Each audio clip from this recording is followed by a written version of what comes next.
Hey there, my name's Chris Hillier. I'm a product line manager for the trail category at Teva. I also do the innovation development. And I'm here with Jeff Lanoski, who's our longest standing bike athlete, the original. And we've been working together for a long time now, developing new mountain bike shoes. One of the places that we really saw a huge opportunity was in the all-mountain arena. And I want to talk to you a little bit about a new shoe called the Pivot that addresses that category. It's been a pretty long testing process, well over a year, and 3 or 4 different variations, and then it's just been a lot of tweaking to get it to right where we wanted it. In the end, we're really satisfied with the way it all came together, and we want to go through some of those details with you. So obviously, like all the Teva products, we wanted to start out with something that looks cool, but once you start designing a shoe that's clipless compatible, you're getting into bicycling equipment, so it needs to fit good. That was the main thing that we changed throughout the testing product, was just getting the last right to fit like a cycling shoe, but kind of look like a skate-inspired shoe. So fit's a really important thing, and as human beings, the most you could generate is less than 1 horsepower. Well, maybe me. So the next most important thing is getting that power to the pedal. That's right.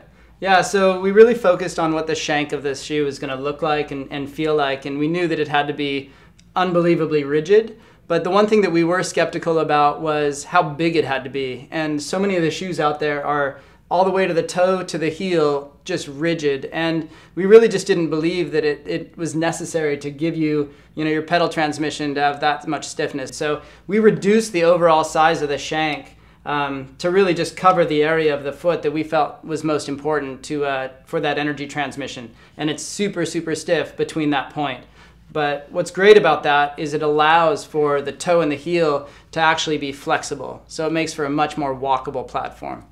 As we know, having a lighter bike shoe always makes for a better ride. So aside from the smaller shank, we actually also tried to really be careful how much rubber we use. So we knew that we wanted a rubber platform to give us great grip off the bike. But a lot of the gravity shoes out there that have rubber outsoles, they put a lot of rubber on them, and we knew that ideally we were spending more of our time on the bike than off. So we tried to keep it simple and tried to really reduce how much rubber is on that shoe.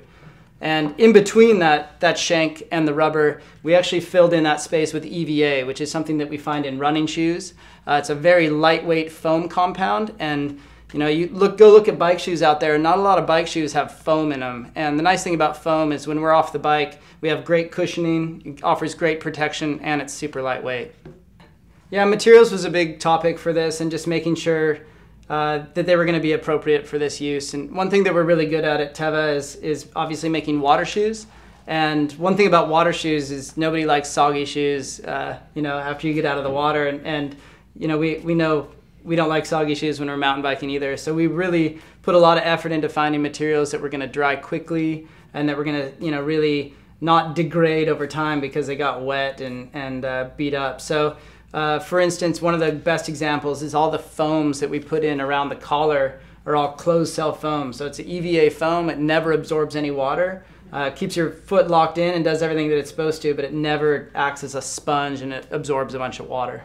And the nice thing about having that denser foam also is it doesn't feel like you're putting your foot in a marshmallow. Right. It's a nice stable shoe to put your foot into. Yeah, it's a more precise fit. So one of the big design features of this shoe was having good walkability. And I have to be honest, as a guy who made a career riding over things, I've never really understood the benefit of walkability. Yeah. But I've ridden behind Jeff. I can attest to the fact he doesn't walk much.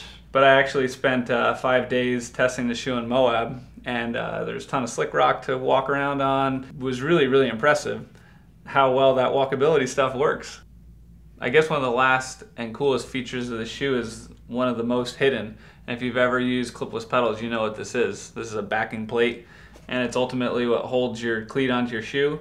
Every pair of shoe comes with one, but if somebody's going to skimp on a shoe, this is usually the place they do it. A lot of times they're all pretty awful. We've all stripped them out, they rust, and there's some really big opportunities for us to look into that. All right, so our solution's a little bit different, but it also offers the flexibility to do it the traditional way as well. So our cleat plate looks like a normal cleat plate, but it allows for the hardware to enter from the top of the shoe. And what's cool about that is we end up walking on our hardware all the time when we're in a 2-bolt cleat system. So by assembling it from the top, we really allow that element that you need to adjust to be protected. We've also used really high quality materials. So these are all stainless steel, and even the threads have all been rolled instead of cut. So the thread quality is much higher, and it's going to provide a lot more integrity to the system. It's compatible with both Crank Brothers as well as Shimano cleat systems, but because there are other cleat systems, namely Time and Look, where you need a traditional threaded insert, it's actually compatible with that as well. The way that the shoe's built, the tongue opens completely open.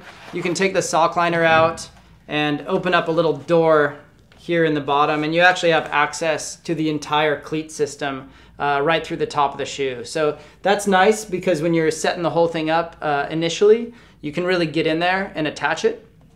But once you have it attached and you're trying to get it in the right location, the shoe offers a small port in the tongue.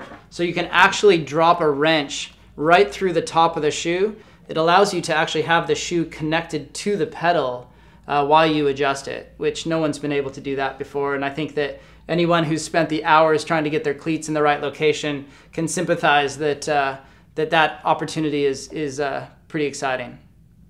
Another thing that kind of frustrates us when we have clipless pedals in the past is just shoes that aren't built to work with all the pedals. And it seems like such a simple thing, but I've modified a lot of outsoles of clipless pedal shoes just because they didn't work. So we paid a lot of attention to the height.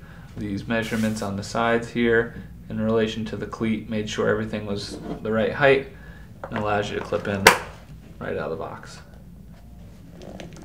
All you really have to do is bolt that cleat on and you can go for a ride. So we don't make it any more complicated than that.